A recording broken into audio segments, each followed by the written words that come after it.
All right, so you've probably seen this all over the internet, right? This three-step secret formula for making a killing in the markets. It gets passed around trading forums, on social media, everywhere. And on the surface, it sounds so simple, so logical. But here's the thing. Is it actually a real blueprint for success, or is it something else entirely? And this quote, man, it just nails the promise, doesn't it? The idea that, hey, if you can just get these three things down, you've basically cracked the code to trading. It's a super appealing thought, for sure. But that's where the paradox kicks in. I mean, if the secret is really that simple, then why do we see study after study showing that most retail traders, they just lose money? So what's the deal? That's the big question we're going to dig into today. This huge gap between the blueprint on paper and the cold, hard reality. Okay, so first up, let's just lay out the formula itself. What are we actually talking about here?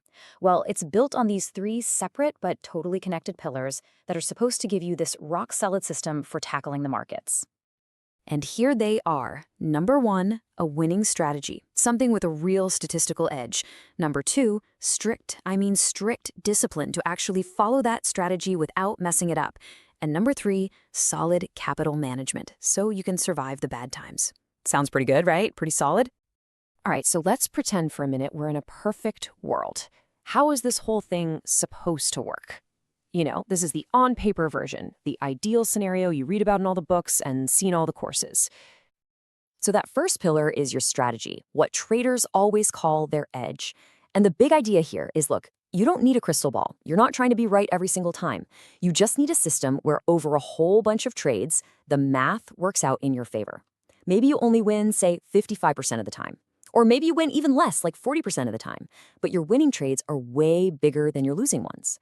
At the end of the day, it's just about having the odds tilted, even just a little bit, in your favor over the long haul. Okay, next up is discipline.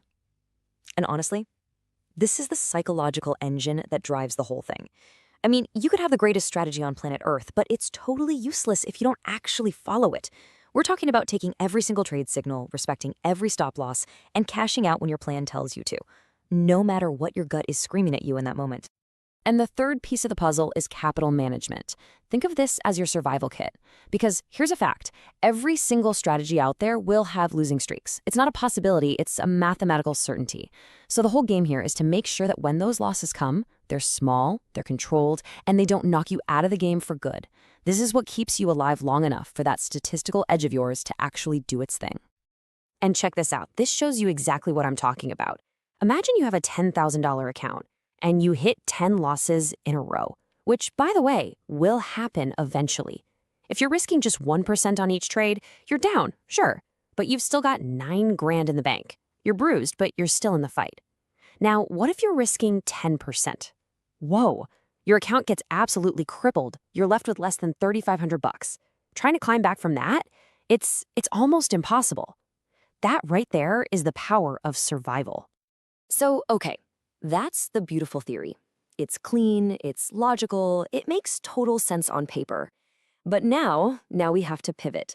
We have to look at what actually happens when this perfect little blueprint smacks into the messy, chaotic real world. This number, it just hangs over this entire conversation, more than 90%. Yep, that's how many retail traders end up losing money. So, let's ask it again. If the plan is so simple, what is going on? Where does this beautiful blueprint just completely fall apart? Okay, so let's go back to those same 3 pillars. But this time, we're going to run them through the gauntlet of reality. And this is where we really start to see why something being simple is a world away from it being easy. First off, let's talk about that winning strategy. The reality, finding a real, genuine edge is insanely difficult. You can have a strategy that looks like a money printing machine when you test it on old data, but then it just falls apart in the live market. Why? Because suddenly you have to deal with real-world stuff like commissions, slippage, that's when you don't get the exact price you clicked on, and just pure unpredictable randomness. But you know what? Finding an edge isn't even the hardest part. Not by a long shot. If you ask most veteran traders, they'll tell you that this next pillar, this is the real killer. This is where the dream just dies for most people. Discipline. See, the moment real money starts flying around up and down, our brains just go haywire. We do crazy things. We revenge trade to try and get back what we just lost. We jump into a trade out of pure FOMO, the fear of missing out. We get greedy and watch a winner turn into a loser because we didn't take our profits. Or we tell ourselves, just this once, and we bet way too big trying to hit a home run. These are the psychological traps that absolutely demolish trading accounts. And remember that capital management rule, the 1% rule? It's designed specifically to handle a losing streak. But here's what happens in real life. A trader gets stuck in one, their account is down maybe 15, 20%, and the psychological pressure just becomes unbearable. That's when the discipline snaps. And what do? They start doubling down, trying to make it all back in one trade, breaking the single most important rule that was put there to save their skin. And get this, even if you're some kind of superhuman who masters all three of those pillars, there's a whole other layer of challenges just waiting for you. You've got trading costs and commissions slowly eating away at your profits.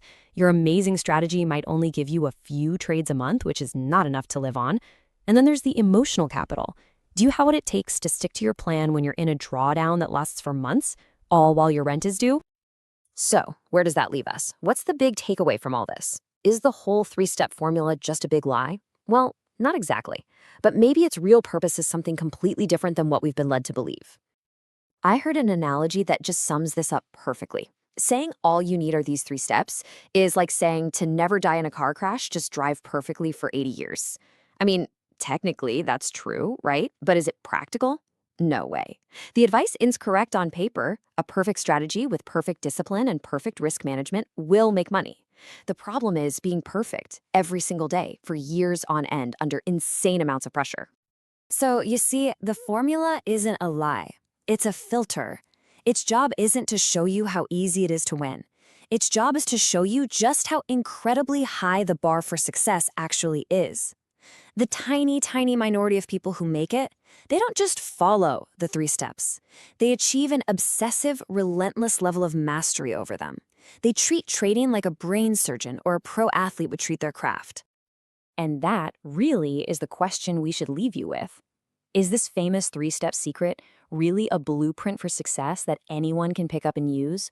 Or is it actually a brutal, unforgiving filter designed to weed out literally everyone except for the most disciplined, the most resilient, and the most professionally obsessed people on the planet? When you think about it that way, that 90% failure rate starts to make a whole lot more sense. Thanks for joining me. Please like and subscribe for more trading content, and subscribe for more daily, weekly trading insights.